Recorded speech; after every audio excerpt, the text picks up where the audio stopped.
Hello, everyone, and welcome in to Stacking the Box, the NFL Week 4 preview show with BetSided. I am Matt Verderame. He is Iain MacMillan. We have a lot to get to today. Of course, already have one game in action. You have London calling. You got the Vikings. You have the Saints in a game that maybe deserves jail time the way it's been managed by the coaching staffs. But the Saints are winning 22-19 with 8.5 to go. Vikings have the ball. We will keep you updated on that game as we go along. But of course, we have plenty to get to over the course of the next hour. A bunch of games to break down, 14 in total. Iain, how you doing? I'm doing great. Had a great week last week. Excited to keep it going, keep the momentum going. A lot of good games today. There are a lot of good games. Where are we now on our betting through 3 weeks? So last week, our records, like I mentioned, I had a pretty good week with the picks on the show. I went 10, 4, and 1 for plus 5.92 units. Matt, you went 7 and 8 for minus 1.41 units. So that brings the total for my total is 24, 20, and 1 plus 4.22 units. You're 23 and 22 for minus 1.56 units. Okay, I'm happy I'm above 500. I thought it could be a lot worse. I'll take it. All right, let's get into the action. Week 4, like I said, already got Minnesota and New Orleans playing. We're not going to cover that. Of course, games are the way. We will start with a big slate, 9 1 o'clock games out on the East Coast. And we're going to start in the AFC South. The Colts hosting the Titans. Both these teams got a win last week. The Colts were gift-wrapped win by Kansas City. The Titans were able to hold on and beat the Raiders. Raiders came back a little, couldn't come back enough. The spread on this game, Indy favored by 3.5, totals 42.5. It's interesting in this game. It looks like Shaq Leonard's going to be back for the first time all year long for the Colts. A big addition in the middle of that defense, of course, with Derrick Henry on the other side. You and I taking opposite approaches here. Who do you have in this game? Yeah, I'm taking the Colts. Not only do I have them to cover, they're my survivor pool pick this week as well. So I'm kind of all in on the Colts this week. I hate the Titans. I think they stink. I called them frauds all last season. They got worse this offseason. They have injuries they've had to battle with. So I think the fact that they actually won last week gives us some more value on the Colts here. And also the main reason why I like the Colts because the Colts have one of the best rush defenses in the NFL so far this season. So if the Titans are going to rely on Derrick Henry like they have been, and he's had a rough year, I think he's averaging fewer than 4 yards a carry. He's going to have another tough day today going up against this Colts run defense. So I'm going to lay the points with Indianapolis. Okay, so totally reasonable. I'm taking the points because I think these teams are about the same type of teams. I don't think one of these teams is wildly better than the other. I think the Colts will win, but I got Tennessee at the hook at plus 3.5. I think it's a field goal game. I think it's a game where it's 23-20, something like the 27-24 maybe if the quarterbacks can get on track.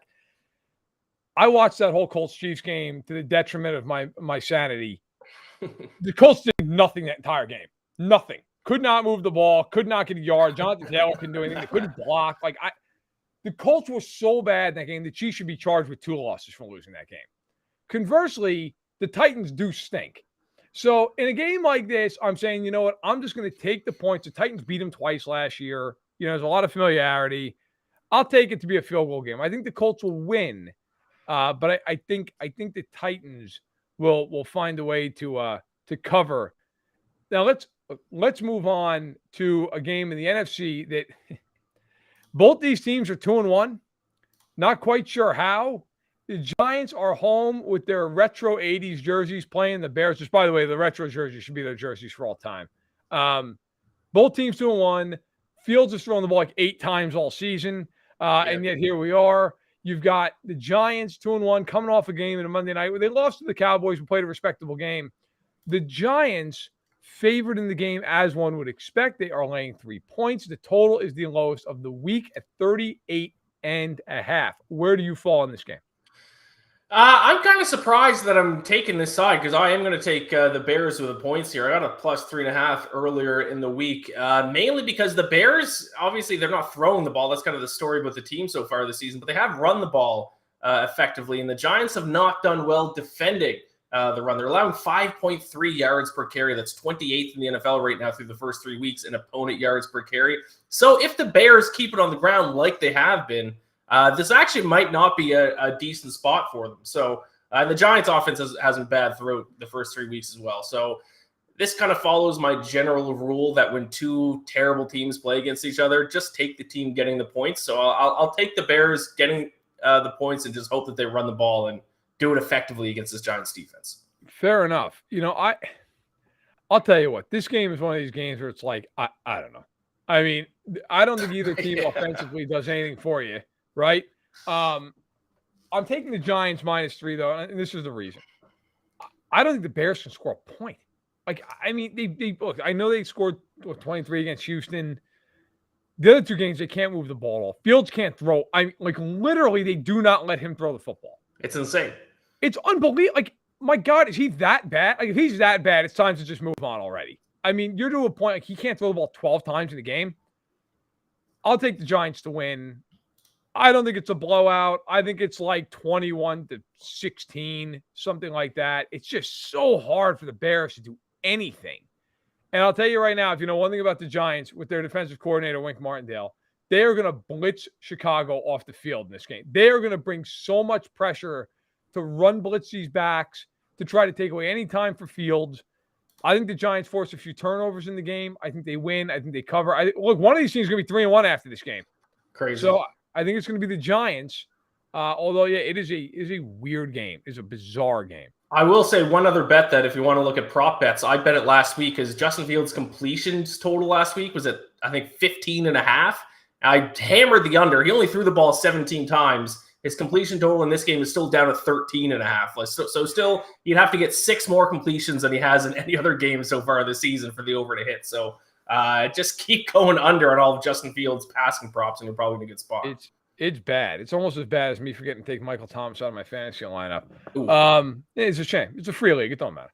All right. So let's get to a game we actually spend a little bit of time on here because I think this is the best game of the day. Certainly one of the 2 or 3. The Bills are at the Ravens. I love this game. I wrote about this game earlier this week over on Fansided. This is a really interesting game for a lot of reasons. Okay. Now, it should be noted, the weather, not great for this game. It is raining in Baltimore. They took the Tarboff Field about an hour or so ago. The Ravens are a 3-point dog at home to the Bills. Both teams 2-1. Bills coming off that loss to Miami. Baltimore coming off a win at New England. Baltimore, this is the 4th straight week they've played an AFC East team. This is, of course, wrapping up with the division. The over-under, the total, the highest of the week, 50.5 at M&T Bank Stadium in Charm City. Where do you fall on what I think, frankly, is the best game of the week?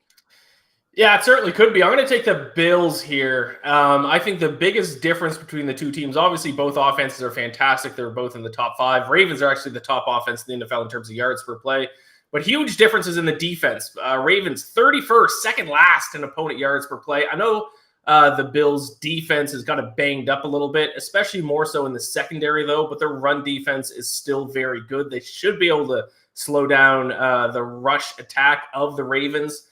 And also, Bills' best third down conversion percentage. I think this stat is the most interesting one of the game. They're converting 60.98% of third downs, which is just an insane clip to be converting third downs in. Ravens rank 14th. That mark by the Bills, best mark in the NFL by 12%. So, yeah, I like the Bills. I think their defense is going to be the difference maker, and their ability to convert on third down is as well. Okay, so for the first time in this show, and I'm sure I'll do it a few more times as the season goes on, I'm going to infuriate our producer, Mike Zach, because I on the sheet, I put the Baltimore money line. Are you switching?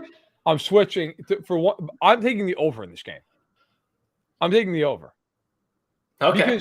Because both of these teams are going to score a ton of points in this game. I was sitting there looking at the line. I'm like, why am I not just taking the over in this game? I think we might have a game where you get toward 65, 70 points. I really do. Baltimore's offense has been fantastic this year. Fantastic. And I'll tell you what, I think Baltimore is going to win the game, by the way. But I'm more confident that we're going to hit the over. Look, here's the thing. I wrote about this game as well, okay? And here's the thing about this game that I find fascinating. If you go look historically speaking, most of the time, teams that win the Super Bowl, their quarterback accounts for around 70% of their total yardage. Okay, rushing and passing yards obviously combined. Jackson's at almost 86% for Baltimore. Allen's at 83%. Like, if either one of these teams win the Super Bowl and these numbers stay the way they are, you're talking a historic number, like something you've never seen in your life, historic. I don't know that either team can sustain this. Allen basically has to do everything for the Bills offensively. They can't win the game. They can't run the ball otherwise. Yeah. Their passing game, I think Diggs is amazing. Gabe Davis is a very good player. But Allen, a lot of times is asked to make crazy throws for him to win these games. Baltimore, Jackson is everything for that team offensively. Everything. Especially with Dobbins being hurt and everything else. The problem I have with Buffalo in this game is their pass rush has won them a couple of games this year. Now, their offense played great. Don't get me wrong, but I'm just talking from a defensive perspective. They haven't had to cover. The receivers are not great in Baltimore. The problem is the pass rush has faced 3 really immobile quarterbacks so far this year. Jackson is anything but that. You cannot just run up the field and tee off. If you do and he gets out of the pocket, you got big problems. So it changes the way they've got to play defense. I think this is a game where it's 34-31, 38-35. I think there's going to be a lot of points. I actually think Baltimore is going to win, but I'm more confident in the over, so I'm going to screw over our great producer, Michael Zach. And I'm going to take the over. We can just put it at the bottom. If Matt changed his mind like a dope, I'm going to take the over. I'm going to take the over in this game. I think we will clear 50. I would not be surprised if we clear 60. I do not hate that audible at the line of scrimmage whatsoever. We'll say quick update while you're talking. Vikings scored a touchdown. Justin Jefferson missed the extra point though, so lead by 3. That's obviously an important extra point. So Vikings up by 3 right now in London. By the way, let me just say those two teams, as Mike Tanier of Football Outsider, it's a good friend of mine, hysterical and a great read, pointed out on Twitter. These teams are exactly who we thought they were. Just complete chaos. Neither one of them can execute. It's a disaster. I was big on the Saints coming into the season. Not that I thought they'd win the Super Bowl, but I thought they'd be a 10 to 11 win team. They're not that. They're not good. So they might win 8 to 9 games because the division's not that tough, but yikes. All right. Good update there. Let's keep rolling. Now, here's the game. I don't think it's one of the best games of the day by any stretch, but it fascinates me to no end because the Chargers are involved. So you've got Houston at home getting 5.5 points against the Chargers. The total is 44.5. Now, it should be noted, J.C. Jackson is up today for the Chargers, as is All-Pro center Corey Linsley. However, Joey Bosa now has been put out there out 8 to 10 weeks with a groin injury. Of course, he's on IR anyway. Rashawn Slater out for the year. Herbert is playing, but he's banged up with his rib cartilage being fractured. Again, 5.5-point favorites are the Chargers on the road, 1-2 coming off of 2 losses, including a shellacking by Jacksonville. The total, 44.5. You and I on opposite sides here. Yeah, I'm going to take the Chargers here. I'm laying the points. I got them at -5 a little bit earlier in the week here. I'm just a big, I like to call myself an underreact guy. So when there's big injury news and the line completely shifts like it did, because I think Chargers were 7-point or 8-point favorites when it opened. I'm going to underreact to those injuries. I don't care who's playing for them at these certain positions. I think they're still leagues above this Texans team. Texans 31st in yards per play, dead last in third down conversion percentage, a truly horrible offense. And I had some hope for the Texans offense heading into the year. They have completely disappointed me. I think the Chargers bounce back in a big way after last week's upset loss. So I don't care that they're hurt. I don't care that they have injuries. I think they still win this game handily. Last week I said to you, I didn't have the guts, but I thought that Jacksonville was going to beat them. Yeah. And they did. Yeah. I think Houston's going to beat them. Oh! They're not good. They're not a good team. They're very talented, but there's a difference between being talented and good. My reasoning, they can't coach. Yeah, Brandon Staley, eh? Yeah. Their coaching sucks. We do this in the media. Every one of us is guilty of this. These coaches come out and they're cool and they're hip and they're different and they give a cool answer at a press conference and everybody all of a sudden is like, oh my God, this guy's a great coach. That doesn't mean he can coach. Okay? He can't coach.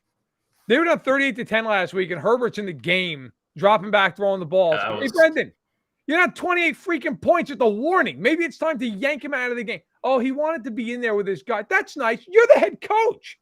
Right. I mean, what world do you live in? He wanted to be out there for his guys. I'd be like, that's great. Sit down. You have broken ribs, for Christ's sake. Sit down.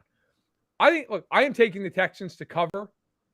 I don't have the guts to take them on the money line. Maybe I should have the guts because I should have had it last week with Jacksonville. I think Houston's winning this game.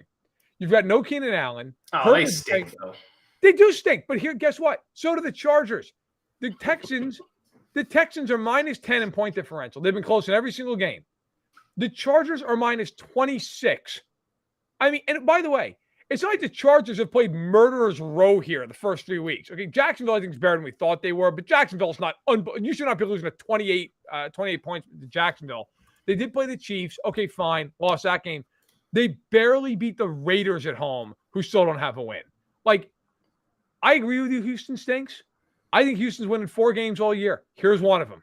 And by the way, last year, the Chargers went in there in a game that was of great importance and got shellacked in the game by Houston. They have 40-some-odd points. So, yes, I think the Texans are the worst team. I also think the Chargers stink right now. And I absolutely think this thing's coming right down to the end. And I would not be surprised at all, if the Texans win this game. So we shall see. By the way, it's in the chat from Jeremy. This JJ Watt story is nuts. So JJ Watt tweeted out something 3 minutes ago from his own account on Twitter. I was just told somebody leaked some personal information about me, and it's going to be reported on today. I went into AFib on Wednesday, had my heart shocked back into rhythm on Thursday, and I'm playing today. That's it. I'm not a doctor, so I'll steer clear of this, but that doesn't seem great. No, it doesn't. The NFL, a lot of things have not been great from the medical side this week, but okay. I'm not a doctor. Maybe he's totally fine to play. I don't know. That's terrifying. Okay. We will move on here. Look, let's go into a game in the NFC. I'll tell you what, this is one of these games. I don't know what to make of this game. You got a great line on this. Detroit at home to Seattle. Detroit's missing like half its team. Amon-Ra St. Brown's not playing. DeAndre Swift's not playing. Detroit is hosting Seattle. Detroit was a more than the touchdown favorite earlier this week. It has dropped all the way down to 3.5. The over-under is high. It's 47.5. Game in Detroit. Look, I'll actually lead here. I took Detroit -3.5. So I did wait till it got all the way down with the injuries. I didn't get him at 6.5, thank God. But I got him at 3.5. Look, I don't know what to make of this game in the sense I think both these teams are not particularly good, but I think Seattle is terrible. That said, these Detroit injuries might make Detroit equally terrible, so I don't hate the pick here that you're going to have on the other side of this. I think there's a case where we might both win this, so we'll see how things play. I think Detroit's still better, but like slightly so. If this game was in Seattle, I would take Seattle probably to just flat out win it. I think Seattle had that national game on Monday night in week 1 where everybody saw them and they won. And it was, wow, Seattle's really plucky. And then the last 2 weeks, it's been like, wow, Seattle's awful. Like Seattle's not good. I'm going to take Detroit in a close game here, 28-24, something like that. But of all the picks I had, this is one of the ones I'm least confident about. Yeah, as you mentioned, I got a good line. I got this one opened at Seahawks +6.5. I originally thought, this is obviously before the injury news came out for the Lions, I just thought the Lions are the better team, but to be almost touchdown favorites against anyone else in the NFL, I think is a little bit of a stretch. With the injuries, though, I don't really know what to do with this game now because I don't know what this Lions offense is going to look like without those couple guys. So if you're looking to bet on the game now, maybe just go with the over, because one thing I do know is that both defenses absolutely stink. 2 of the worst defenses in the NFL. The Falcons offense looked like world beaters against the Seahawks defense last week. The Lions defense hasn't been great for the first 3 weeks either. Yeah. So even though they're missing some offensive weapons, maybe now at this point you might just want to go with the over. But like I said, I got Seahawks at a great line before the injury news came out of +6.5. So I'm sticking with that for my own bet. But like I said, these defenses stink. Both of them do.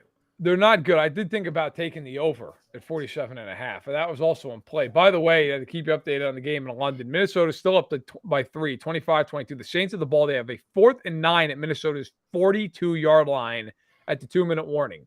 If you're the Saints, do you try a 60-yarder with Will Lutz to tie? Do you go for it? Yeah. I don't know. I don't know what's going to happen here. As far as I can tell, maybe somebody else is further along on the stream than I am. I'm just kind of keeping track on the game day thing. The Saints are going to kick field goal. They're trotting out their field goal unit. So 60 yards, Will Lutz from the other side of the pond. We'll see if he can bang it through. I need him to miss. Do you have a bet on this game? I don't. I do not know. I'm on Vikings -2. I got them on the opening line. So, all right, riding the lightning. All right, let's go to the AFC for a game that hopefully nobody's forced to watch. Pittsburgh at home against the Jets. This is a game I was just about to say I should have taken the total. Thankfully, I did.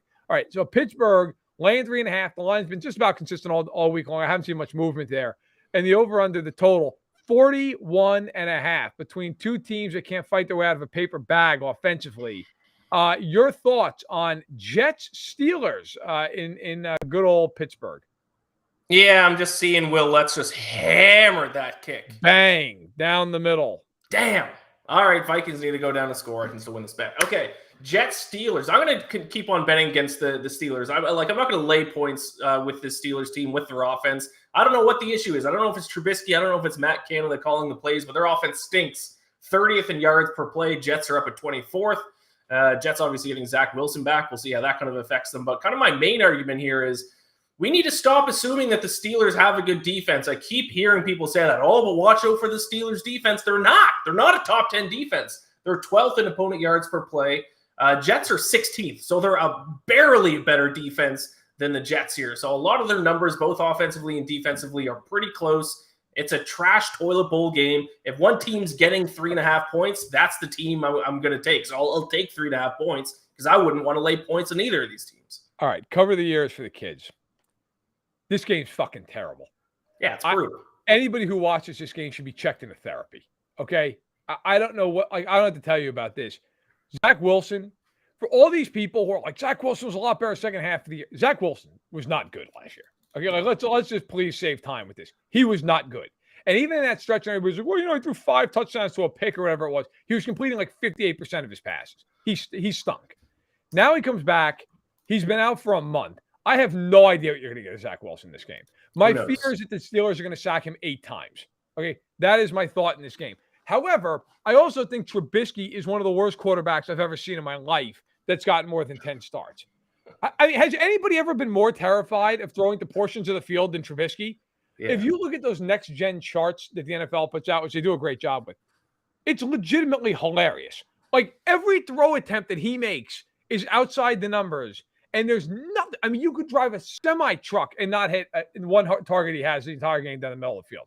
Do you think that's his fault, or do you think that's the offensive play calling? I think it is a combination of the fact that he stinks and that the coordinator knows he stinks, and so they call plays like this. Look, I don't think Matt Canada is a good offensive coordinator, but if I have to have one more person from Pittsburgh tell me, well, it's all Matt Canada. Have you seen who's played quarterback for this team the last 5 years?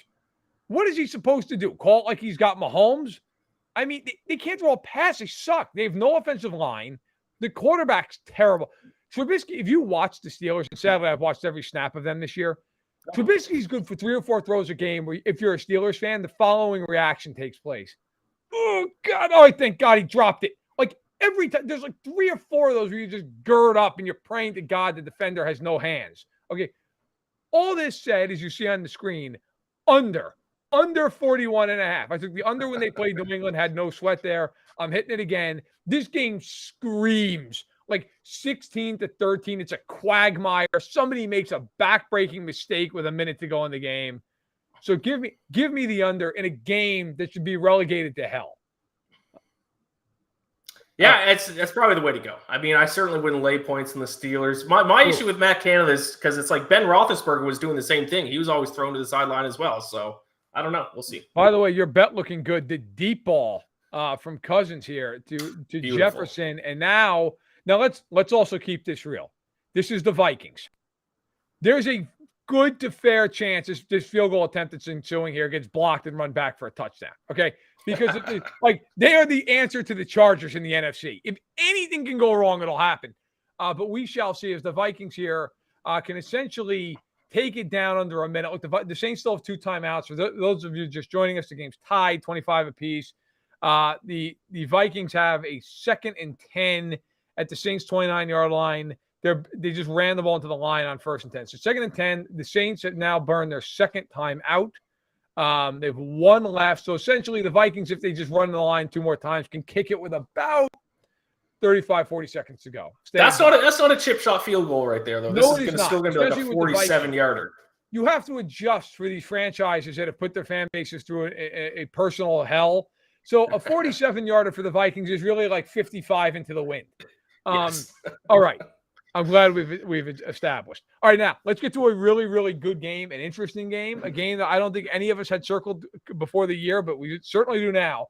The Eagles at home taking on Duval, Jacksonville Jaguars. Both teams coming off impressive showings. The Eagles 3-0, the only undefeated team left after Miami lost on Thursday night. Jacksonville at 2-1 off of two pastings. The Colts and the Chargers winning by a combined score of what was it? Let's see if I can do quick math. 62-10. However, the lines makers say screw the Jags. Eagles laying 6.5. The total, interesting total here, 44.5. Right about smack dab in the middle here for the week. Your thoughts here on Jags Eagles at the link with Dougie P coming back home? Yeah, I think the total dropped 3 points just today because it's looking like another sloppy, wet game here. Bad weather. But my pick for this game, this is my upset of the week. I'm calling it. Jaguars win this game outright. Okay. I think I talk about this a lot, that I think betting on the NFL is kind of like the stock market. You got to buy low on teams, sell high on other teams. And I don't think there's a single team in the NFL that's a better sell high candidate than the Philadelphia Eagles. People are already crowning them NFC champions. And the three teams that they've beat so far this year are the Vikings, the Lions, and the Commanders. None of those teams made the playoffs last year. None of those teams even had a winning record. So let's pump the brakes on the Eagles. They're a good team, yes, but not as good as people are saying they are. And the Jaguars do a couple things really well that I've been impressed by so far this season. Number one is protecting the quarterback. They have the lowest QB sacked percentage in the NFL, allowing a sack on just 1.77% of Trevor Lawrence's dropbacks. And also their defense, very good in the red zone. They're sixth in red zone defense. So just a couple of, kind of strong points for this Jaguars team. I think the Eagles are being highly overrated here. I think this could be an upset that not too many people are seeing coming. I got Jacksonville covering the spread. I don't have the money line. I don't have the guts that you do. By the way, the Vikings are about to line up for a field goal here. It is no chippy. I love how the Vikings got to where it was 47 yards away, and we're like, we're good. We're just going to kneel on it now, as if they have Justin Tucker kicking. I'm sure that will play out very well for you and all the bettors out there. I have Jacksonville plus 6.5. I think they could win. I think they cover. You're right about the Eagles. The Eagles, the funny thing is, if you look at the Eagles' schedule the rest of the way, like I shouldn't say the rest of the way, the next 5-6 weeks, they play nobody. Like if the Eagles win this game, it might be 9-10. Oh, it's incredible. Jacksonville's schedule is not that daunting either. Of course, they're playing the AFC South. That helps. I think Jacksonville's for real as a team that can win 9-10 games. I'm not all of a sudden going to start putting the Jags at 12-5. I think that's aggressive. But I do think they're better than we thought. I had them as a team I thought could surprise this year. I thought 7-8 wins would be surprising. They're, I think, better than I even thought they'd be. I like Philly a little more than you do, but I do agree with you. They've beaten a bunch of tomato cans. The Lions aren't good. Washington stinks. You'll never find somebody who thinks Carson Wentz stinks more than me. And then you factor in that you look at, Minnesota is all right, but Minnesota remains Minnesota for till the end of time. You never know what to do with them. They do kick the field goal and make it, by the way. There's 24 seconds left in the game. We'll see if they can hold on, and Ian can cash his bet. Big bet or small bet for you over there? Same bet as all my bets are the same size. Okay. All right. Fair enough. All right. Well, you could start out one. How'd you do on Thursday night? Lost that one. So at least I'm evening my record before the afternoon games here. I had Miami to cover, so I also lost. I'd be over. Oh, okay. Oh, we both suck. All right. So I will take Jacksonville to cover. I don't think they win. I think they lose by about 3 to 4 points. All right. Let's keep going. Look, I'll just tee it up for you. Your guys, the Atlanta Falcons, coming off a win, 1-2 at home against the 2-1 Browns. Browns should be 3-0. The Browns are favored on the road here, 1.5. The disrespect for Atlanta. The over. What? That's right. You guys are laying point or getting points here at home against Jacoby Brissett. Shameful. All right. The total 47.5. Take it away with your Atlanta Falcons. Yeah, so this is a game I've talked about a few games I got really good lines on. This is one I got bad on because I saw the Browns minus 2.5. I was like, no way it's going to stay there. They're going to go up at least 3.5. This Falcons team stinks. So I got Browns. I got Browns minus 2.5. Like Nick Chubb and Kareem Hunt might rush for like 400 combined yards against this defense. The Seahawks got like 7 yards a carry against them or something, or the Saints did in week 1. Seahawks moved the ball against them last week. This Falcons defense I could play middle linebacker for this Falcons defense. They stink. Luckily, last week they played against an equally bad defense, so their offense could keep pace. But they're not going to be able to keep pace going up against this Browns defense, even with Myles Garrett out of the lineup. So I have no faith in my Falcons in this game. They can't stop the run. They're allowing 4.8 yards per carry, and now they take on the best rushing team in the NFL, in my opinion, the best 1-2 punch, and the best. I think Nick Chubb's the best running back in the NFL too. So, I think the Falcons get smoked in this game. I've got Nick Chubb on my fantasy team. He might have to make up for the fact that I forgot Michael Thomas was inactive today, so that was good. I'm taking that the money line, Dirty Birds. I'm going for it. You know what? I don't know that I should be going for it, but I'm going for it. You know what? I just said the Browns should be 3-0, and I understand all that. I get it. By the way, the Vikings just God, trying to hang on. We'll see if they can do it here as we are coming at the no timeouts left in this game. But you better believe the Saints just hit a deep ball to Chris Olave for 32 yards. So we're back in range for Will Lutz, who just kicked the ball. Looked like it would have been good from 80. Look, I'm taking the Falcons money line. Their offense has impressed me. I like Kyle Pitts. I like Drake London. Mariota, I never thought I'd say this in a million years. It's actually looked good. The Browns should be 3-0, but have also played like 3 teams that I'm pretty sure are atrocious. We went over the Jets and Steelers. That's 2 of the teams. Like, I don't know, and I'm blanking on who the Browns beat.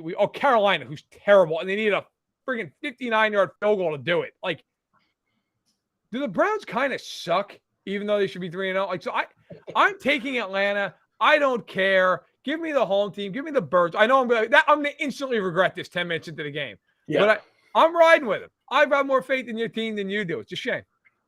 I think I am. No. I was going to say I'm 3-0 on Falcons games, but I had the Rams to cover in week 2 and the Falcons covered. Yeah, no, it's just I can't. Nick Chubb's going to rush for 250 yards in this game. He probably is going to. But I'm riding Falcons. By the way, you are looking at a 61-yard field goal attempt. If Will Lutz hits this is an all-timer for Minnesota. Like if they end up losing this game because the Saints hit 2 60+ yard field goals in consecutive drives in the fourth quarter, I'll die laughing. Jeremy asked, by the way, thoughts on the Saints unis and helmets? I love the black helmet. I think it's cool for a special thing. I like their original normal uniforms, but I like it. Yeah, they're not bad. So I like it as a change-up. I'm fascinated. I know we're a little off topic here as we're waiting to see this field goal. I can't. I'm fascinated by this entire thing. Last 1 o'clock game, Dallas and Washington. The Commanders are at the Cowboys. Cowboys laying the customary 3 points being at home.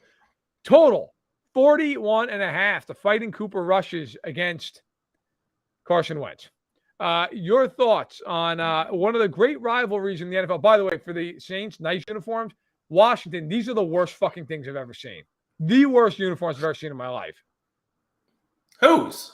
Washington's. Oh, Washington's okay. These black alternates, they're the worst thing I've ever seen in my life. Yeah, we'll see. I think I've only seen it like a picture of them. I'm going to see what they're like in person. I'm going to take the Cowboys here, -3. I think this is one of the biggest mismatches of the week. I talked last week. I don't think Cooper Rush is as bad as a lot of people think or a lot of people assume, and he kind of looked like it on Monday night. He was pretty good against the Giants. And this Commanders team, I think they are the worst team in the NFL. Will Lutz just hit that again. Double doink. No! Let's go. A double doink. And the Vikings hold on. They get the 3-1 on the year. The Saints fall to 1-3. Oh, the double doink. I thought that was in. Wow. Just missed it. Wow. What an ending to the game. So that's it. So Vikings 3-1. You win your bet.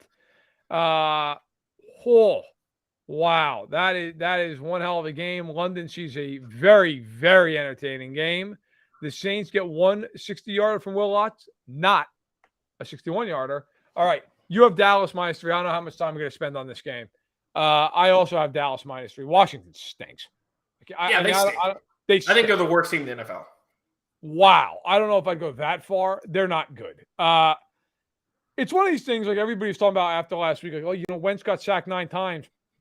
It's like, yeah, their offensive line's not great, but like Wentz does this everywhere he goes. He gets sacked 50 plus times everywhere he is because he just cannot throw the football. So they suck. I think Parsons going to have about 4 sacks in this game. Give me Dallas. I'll give Dallas a lot of credit, man. When Prescott got hurt, I basically was ready to write them off into the sunset. They're winning games. They're holding their own. They're getting it done. I don't think they're a great team, but they're a gritty one. They're a good enough team right now. Give them all the credit in the world. I think they get to 3-1 today, as do you. I think we both believe Cowboys might win by more than a score. So let's keep rolling here into the latter portion of the day. We are done with our 1 o'clock games. We've got 3 games in the 4 o'clock window. None of them particularly exciting, I hate to say. Carolina at home against the Cardinals. The Cardinals are getting a point. So the Panthers favored by 1 point in the game. The over-under 43.5. Another game we are like, I don't know. I mean, what do you do with this? What are you doing with this? I'm going to actually lay the points. I got a Panthers. Is it back down to -1? Because it went up to like -2, I think, during the week. So regardless, Last I saw this morning, it was -1. Yeah, so it has come back down, but I do like the Panther. Actually, I'm looking at right now at FanDuel. It's flipped. The Cardinals are at, and I think this just happened. The Cardinals are now 1-point favorites. So that kind of tells me the public is kind of hammering the Cardinals here. But I think the big difference in this game is defense. Cardinals, dead last place in the NFL in opponent yards per play. They are quite literally statistically the worst defense in the NFL. Panthers defense, pretty good so far. And also, people are making fun of the Panthers offense, making fun of Baker Mayfield. They're averaging more yards per play than the Cardinals. 23rd in yards per play. Cardinals offense averaging 28th. So this Cardinals team is bad. They have had a little bit of a tough schedule to start the year. So I think we will see a little bit of positive regression from them. But I think the defense is the biggest difference maker in this game. I think the Panthers have a significant advantage on defense. So I'm taking them at home. I'm taking Murray to be better than Mayfield to win this game. I have the Cardinals on the money line. Like the Panthers, like Mayfield stinks. I mean, let's just call it. Mayfield has been awful. And by the way, they have not had a hard schedule. They have played the Saints, who are now 1-3. Okay, they played the Giants, who I know are 2-1, but I don't think anybody thinks they're world beaters. Okay, and they played the Browns at home, and they lost to. I think the Cardinals are not great. I think the Cardinals are going to end up being like an 8-9 type team. I think they're better than Carolina is. I'm going to take Arizona, even though they got to go cross country. At least it is a late window game. I think the Cardinals win this game. I will tell you right now, I'm not excited about this game. I'm offended by this game. I might write a letter to the NFL that we all have to watch this game. But I'm going to take the Cardinals to win. I just trust Murray more than I do Mayfield.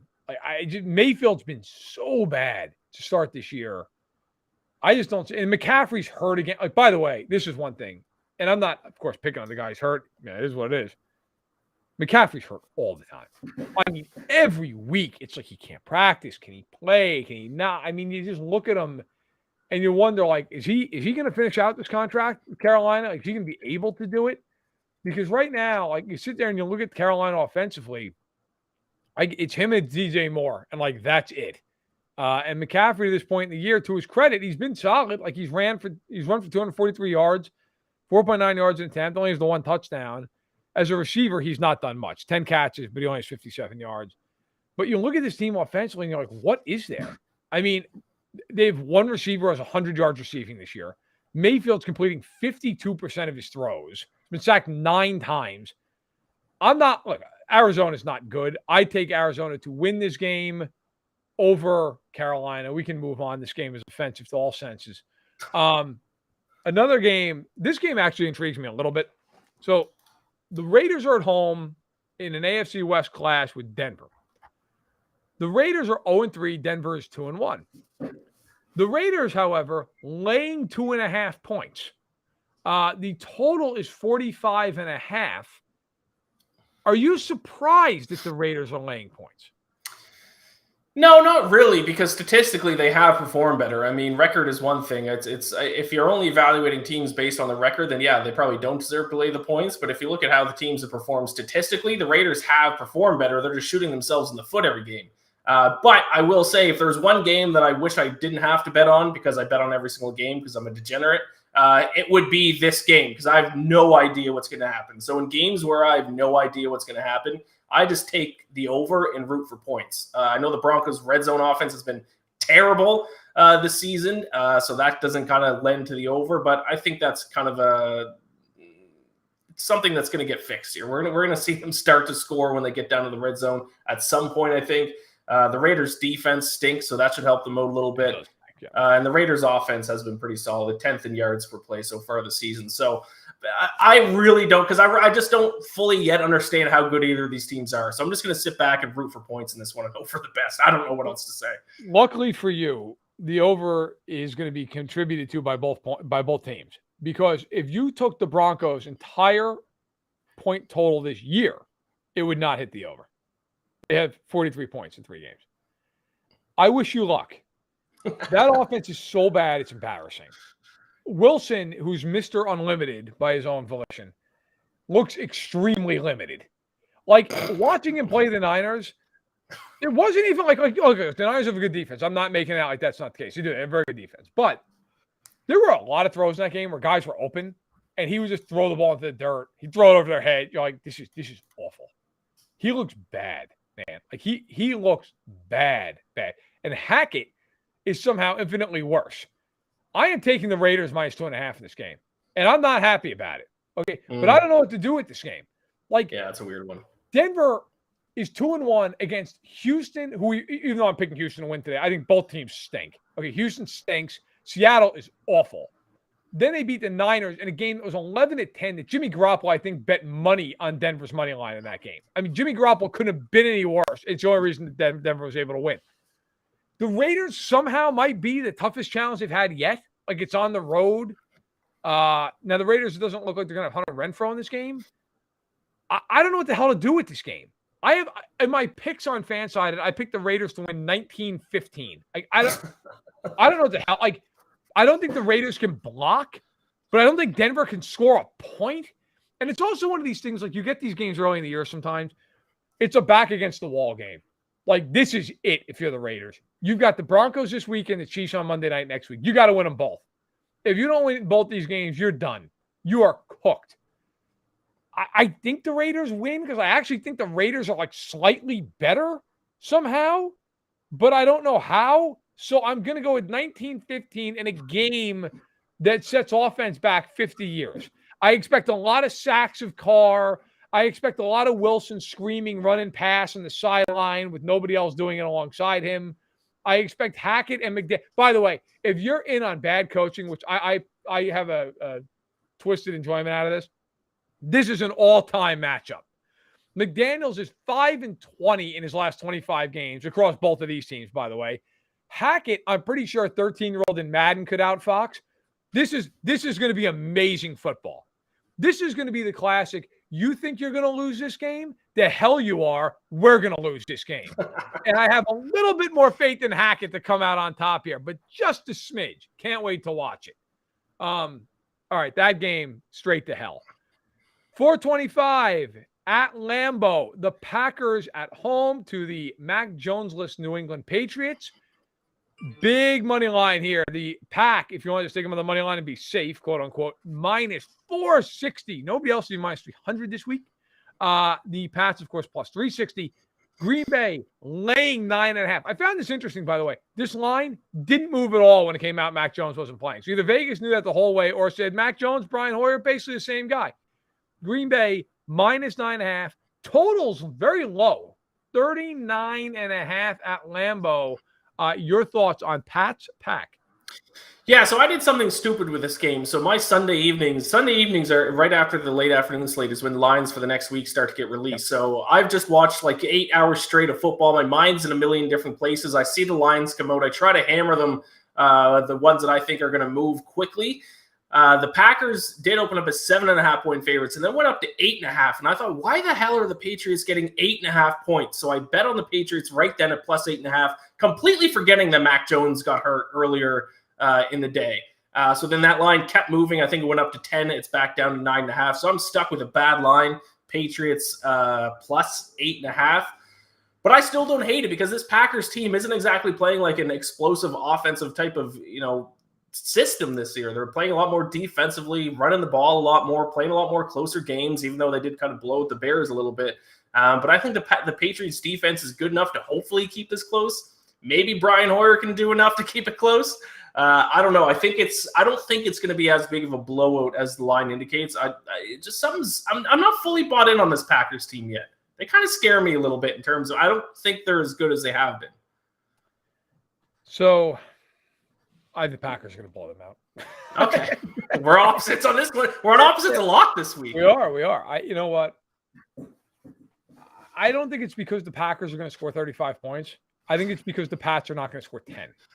That's why I think it's going to be like 24-9, something like that. The Patriots they can't score. I mean, Baltimore actually did give up some points, which, by the way, is why I screwed up our graphics package and took the over last minute in the Baltimore game. I just expect a wild shootout. The Green Bay defense is good. They can actually stop teams.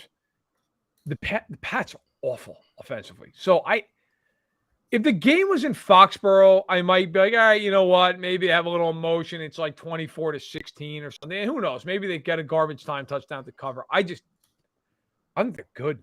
I don't think they're good. By the way, like who's the player on the Pats you're like, man, when all goes south, this is who we can rely on. That man might be in college football right now. Okay? Like that, he's not on that team. By the way, Gonzo's asked me, Matt, what are your thoughts on AB's recent headlines? Bro, I'm not touching that with a 10-foot pole. Okay? I think Antonio Brown needs to seek help. That would be my 2 cents. Okay? And I say that genuinely. Like, seriously, bro, go get yourself some help. I watched an interview of him early in his career. It's like night and day. Like he's not a the same different guy. I know, it's insane. It's not good. Like, I think the easy thing is just to be like, oh, Antonio Brown, haha. And like, I get that.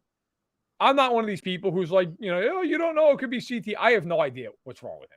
But something is clearly wrong with him, and he needs to seek counseling, treatment, all the rest of it. Yeah. All right. Let's get into Sunday Night Football. The Buccaneers at home, game being played in Tampa Bay despite the after effect of Hurricane Ian. Thankfully, Tampa Bay seemed to get not as badly hit as one thought. Thoughts with everybody down there. Hopefully, everybody's doing all right. Buccaneers are at home. Chiefs on the road in this game. This line has moved, I think, as much as any in the week. The Chiefs opened as like a 2.5-point favorite, and at one point were a 3-point favorite briefly. It is now all the way to Tampa Bay laying a 1.5. The total's 45.5, which who would have guessed that with Mahomes and Brady that the total would be 45.5? But the two best units in this game are the defenses to this point in the year. You and I are on opposite ends, but maybe not in the way people think in this game. Yeah, I'm on the Chiefs in this game. So the Chiefs fans that just rip me in the comments each show. Hey, you can't come after me this show because I'm going with the Chiefs here. The Tampa Bay Buccaneers offense has been terrible. They're averaging fewer yards per play than the New York Giants. They're averaging fewer yards per play than the New York Jets. They're averaging fewer yards per play than the Chicago Bears. That's a fact. I'm not betting on this Tampa Bay offense. Also, and I think this I said it in the first episode when the Chiefs fans really came after me. I was shitting on the Chiefs defense. I'll give them credit. Chiefs defense has been fantastic through the first 3 weeks. 5th in opponent yards per play, only one spot below the Buccaneers defense. So if the two defenses are statistically similar, where you got to look is the offense, and both offenses are night and day. Chiefs top 5, Buccaneers bottom 5 in terms of yards per play. And also a sneaky thing that I think you should keep an eye on tonight is the punting of the Chiefs. Net yards per punt. I know it's kind of weird to cite punting statistics, but they're the best punting team in the NFL in terms of net yards per punt. If you can pin this Buccaneers defense deep, it's going to be hard for them to move the ball and for them to get all the way down the field and score. So I like the Chiefs in this one. I got them at -1. The line is flipped. They're now slight underdogs, which is crazy to me. So this line has moved 4.5 points from. Yeah, I don't know why. I don't know if that's because like a ton of Bucks money's coming in, or like it's just like the sharps have moved this line. I have no idea. I will tell you though, Chiefs fans, you can rip me all you want on this one. I don't think they're winning this game. I don't think they're going to win this game. Maybe it's just the I try to always take out the fan of me. Maybe it's the fan of me. This game screams Brady's washed. He's washed. Like now they're getting everybody and their mother back this week. Evans is back. Godwin's back. Julio Jones is back. I don't really care that Julio Jones is back. Julio Jones is a bum. Yeah, I don't really care that he's back. So I don't care much about that. And I actually think L'Jarius Sneed is one of the top 2 or 3 slot corners in the NFL. Like, he actually against Godwin, I think, can hold his own and be all right. The Chiefs coaching staff scares the shit out of me in this game. Like, not so much defensively. I think defensively they'll be fine. Offensively, you just never know what you're getting. They could come out with a plan in this game where the Chiefs roll them, and it wouldn't shock me. They could also come out in a plan like the Indianapolis game, where I like to refer to it as coma ball, where they're just in a full-fledged coma for like 2.5 quarters offensively. There's just no rhythm to the play calling. There's no rhyme or reason for it. It's whatever. We're just going to hope for the best. They scare the crap out of me in this game. I think the Chiefs are the more talented team. And if both teams play their best, I think the Chiefs will win the game. But they scare me to death offensively in this one. So I'm taking Tampa to win by like a field goal. I don't think it's a blowout. I don't think anything like that. I don't think it's a blowout either way. I am preparing to get crapped on and yelled at, and that's fine. I hope I do. I hope the Chiefs win by 30 points. But anytime Brady's doubted, it scares the hell out of me. Anytime. I think he's finally done. You've had to listen to all this shit about Brady, and it's like no one's factoring in that they've been missing like their best players offensively. The only thing I will say that would give me pause with the Bucs in this game, everybody's going nuts about their defense. Who have they played that has anybody on offense? Like, Dallas's offense stinks, okay? The Saints' offense stinks. And the Packers' offense, I don't know that I'd say it stinks, but it's devoid of any weapons. Like, the Chiefs, even with some of their bullshit the last couple of weeks offensively, are by a mile better than anybody they've played offensively. So I think it comes down to game plan and coaching. And I don't know why, when I think about it, that I'm taking Todd Bowles and Byron Leftwich over Andy Reid and Eric Bieniemy. But it's just something in my gut as someone who's followed this team my whole life just tells me this is not. It's just funny. You're betting on the Chiefs and I'm betting on the Falcons. You sound like the smarter person for that. It's based off of those two team levels. We shall see. All right, let's get into the final game here. Monday Night Football. The Niners at home against the Rams. The Niners have beaten the Rams traditionally like a drum, although not in the NFC title game. The Niners favored by 1.5. This line was 2.5 most of the week. It has dropped. The over-under 42.5. That's where the total sits. We are again on opposite sides of this. Where do you have it? Yeah, I'm on the 49ers in this one. I got a lot of concerns about the Rams' offensive line specifically. 23rd in QB sack percentage, allowing a sack on 8.11% of drops. 49ers, the best in the NFL through the first 3 weeks, or 49ers defense has been the best in the NFL through the first 3 weeks. Great pass rush as well. And I think this is a little bit of a buy low spot on the 49ers after their performance against the Broncos last week. I still have faith in Jimmy G. I still think Jimmy G is a good quarterback. I think he just had a bad game last week. I think he's going to look fine. This Rams defense also has not been as good as it has been the past couple of years. 14th in opponent yards per play, 16th in opponent yards per pass attempt. I'm starting to get out on the Rams a little bit, even though they're coming off 2 wins. I've expected more from them through the first 3 weeks. All right, so this is where I know I'm a dope, but I'm just going to take a chance on this one. Look, I actually, in the sheet a few days ago, I originally, or maybe it wasn't my sheet. It was in my picks column. I picked the Niners to win because of everything you just said. The pass rush, the Rams haven't been impressive. And then I thought about watching Jimmy Garoppolo against Denver. I can't do it. I just cannot pick it. I know there's positive regression at some point probably coming. He stunk out loud in that game. Like, to the point I was like, my God, like, did he practice all summer? Like, what the hell happened? I'm taking the Rams money line in this game. All right. There's 2 reasons. One is the Garoppolo thing. The other part of it is, like, everybody's like, the Niners look good. The Niners look good. The Niners have beaten Seattle and been atrocious in their other 2 games. Like, I don't know. Like, maybe they're just not that good and they have a couple of really good players. Like, to me, this game comes down to, does Stafford have one of these games where he throws like 3 interceptions? Can the Niners force him into that? If they can't, I think the Rams are just slightly better. Although I will say, and I'm with you on one thing you said, I'm kind of out on the Rams as like a big-time contender. I never felt like they were that good last year, and they won the Super Bowl. Give them all the credit in the world. But for those poker fans out there, you'll know what I'm saying with this. You want to talk about drawing an inside straight on the river. I mean, that was like, hey, you didn't play well to end the year. You lost at home to the Niners in a ridiculous game. But look at that. The Cardinals lost to Seattle. So you're gonna get the Cardinals, who, again, to continue this card reference, are drawing dead beyond any reasonable doubt and just get smoked. Then it's like, okay, well, they're gonna probably lose to the Bucs, and the Bucs lose half their team before they play the Rams. It still almost beat them. And then you're like, all right, well, they're definitely going to lose in Green Bay. They're not going to score 10 points up there. Somehow the Niners win that game, and then Jaquiski Tartt drops what was basically a punt from Matthew Stafford. They win, and then you're like, all right, well, they're going to get killed by the Chiefs or the Bills. Nope, here are the Bengals. Like, it was unbelievable. They won. I don't even think the Rams are one of the best 3 teams in the NFC this year, and I don't think the NFC is good. So, all that said, I'm taking the Rams because the Niners are very good right now. I just am taking the better quarterback. I'll roll with him. We'll see how it plays out. I could take a bat this week. We'll see how things go. But, of course, because I feel that way, I'll probably go 12-3 or something. So we'll see.